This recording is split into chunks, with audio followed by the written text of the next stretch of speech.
Kryeministri Edi Rama ndodhet në Ankara në samitin e NATO-s, ku krerët e shteteve dhe qeverive të vendeve anëtare të aleancës diskutuan rreth sfidave aktuale të sigurisë dhe prioriteteve strategjike. Përpos mbledhjes së nivelit të lartë, kreu i qeverisë zhvilloi dhe një sër takimesh, ku i pari ishte në nisje të samitit me kreun e aleancës Mark Rutte.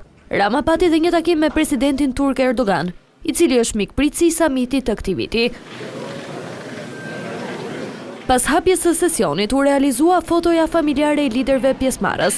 Kreu i qeverisë shqiptare ishte në krah të presidentit turk Erdogan, ndërsa aty ishin dhe udhëheqës të tjerë botror, si presidenti amerikan Trump dhe ai francez Macron. Në Ankara, shefi i ekzekutivit u shoqërua nga delegacioni shqiptar me ministrin e jashtëm Ferit Hoxha dhe atë të mbrojtjes Ermal Nufi. Gjithashtu, me kërkesë të NATO-s, javën që lan pas qeveria shqiptare rriti buxhetin për mbrojtjen me një shifër për 10.3 miliard lekësh. Kjo pjesëmarrje e Ramës reafirmon angazhimin e Shqipërisë si vend antar i NATO-s për të kontribuar në forcimin e sigurisë kolektive dhe në përballimin e sfidave të përbashkëta të aleancës.